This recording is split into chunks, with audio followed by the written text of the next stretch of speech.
Mahatma Gandhi menyampaikan kesannya, pernah saya bertanya-tanya, siapakah tokoh yang paling mempengaruhi manusia? Saya lebih yakin bukan pedanglah yang membawa kebesaran terhadap Islam, namun ia justru datang dengan kesederhanaan, kesahajaan, kehati-hatian Muhammad, serta pengabdiannya yang luar biasa pada para sahabat dan juga pengikutnya, tekad dan keberaniannya, serta keyakinannya akan Tuhan.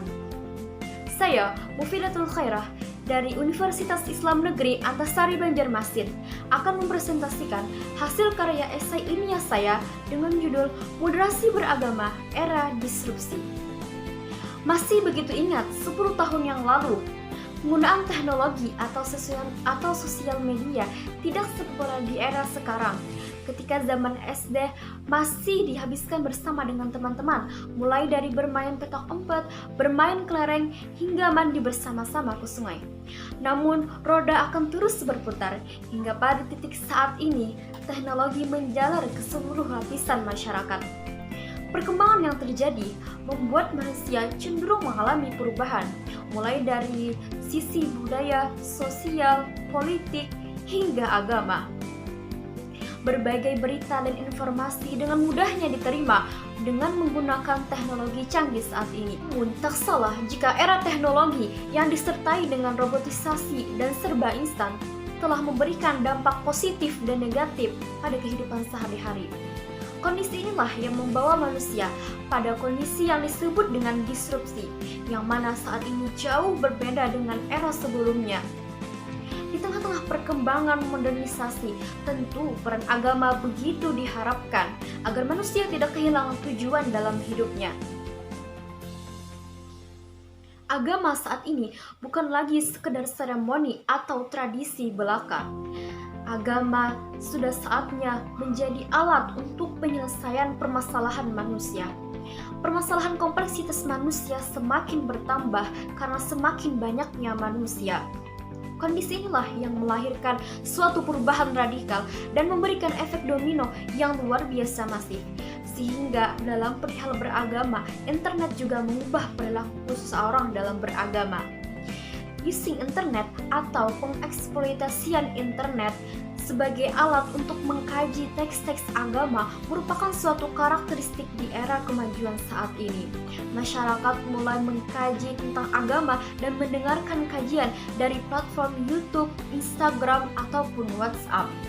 Fenomena ini memang patut diapresiasi karena hadirnya teknologi menjadi sarana untuk memudahkan masyarakat dalam mengkaji agama.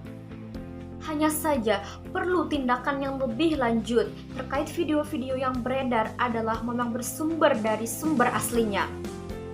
Lihat gejala saat ini akan memungkinkan munculnya golongan-golongan ekstremisme seperti golongan tradisional dan golongan modern. Pertama adalah golongan modern, yaitu mereka yang kehidupannya sangat dekat dengan teknologi. Mereka mengikuti arus teknologi dan mempelajari segala hal menggunakan teknologi canggih saat ini. Yang kedua adalah golongan tradisional, yaitu mereka yang tetap mempertahankan keyakinan yang ada, tidak menginginkan terjadinya suatu perubahan. Pandangan mereka condong pada pandangan yang konservatif. Mereka rela habis-habisan untuk membela agama, bahkan karena saking membelanya, mereka tidak lagi memperhatikan nilai-nilai kemanusiaan. Selain itu, mempelajari agama secara parsial dan menggunakan sosial media sebagai alat untuk mempelajari teks agama akan meningkatkan sikap intoleransi saat ini. Hasil survei PPIM UIN Jakarta tahun 2017 menyebutkan bahwasanya penggunaan internet di zaman sekarang ini sangat berpengaruh besar pada meningkatnya sikap intoleransi. Mereka yang memiliki akses internet adalah sebanyak 84,94% dan sisanya adalah 15,06% tidak menggunakan internet. Melihat permasalahan-permasalahan tersebut, maka moderasi beragama merupakan suatu konsep yang patut digalakkan di era sekarang ini agar terciptanya suatu kehidupan yang sejahtera dengan pemahaman akidah yang lurus. Lalu, apa sebenarnya makna dari moderasi? Moderasi dalam bahasa Inggris disebut dengan kata moderation, yang artinya adalah di tengah-tengah. Sedangkan dalam bahasa Arab, wasatiyah atau moderasi disebut juga dengan al-adlu yang artinya adalah keadilan, dan al-khairiyah memiliki arti yang terbaik. Kata wasatiyah tidak disebutkan di dalam Al-Quran, namun dalam bentuk derivasi yang sama, yaitu seperti wasata, al-wusta, wasatna, dan awsat. Dalam Quran surah kedua ayat 134 dijelaskan ummatun wasata. Buya Hamka menyebutkan bahwasanya ummatun wasata adalah umatnya Nabi Muhammad SAW. Umatnya Nabi Muhammad adalah umat yang berada di tengah-tengah di antara kaum Yahudi dengan kaum Nasrani. Sedangkan dalam kitab Sofatut Tafasir karya Muhammad Ali As-Sabuni dijelaskan bahwasanya ummatun wasata adalah ummatun udulan wa khiyaran, yang artinya adalah umat yang berada di tengah-tengah dan yang terbaik. Dan melihat penafsiran di atas, moderasi beragama dapat diartikan suatu pemahaman yang benar dan lurus, serta dengan konsep yang moderat.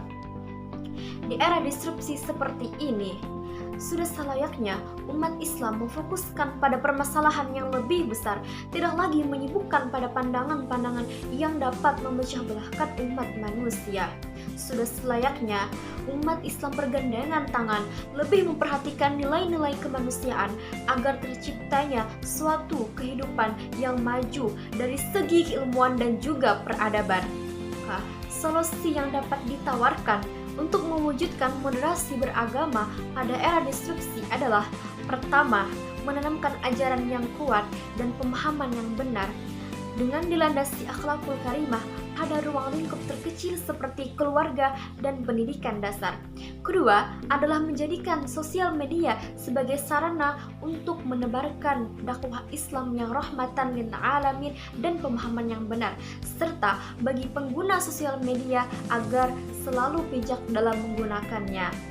Karena itu, pada era disrupsi, beragama dengan kesantunan, keramahan, dan memegang teguh nilai-nilai keislaman tetap menjadi suatu keharusan, baik itu bagi kaum tradisional maupun kaum modern. Dan saya akhiri, wassalamualaikum warahmatullahi wabarakatuh.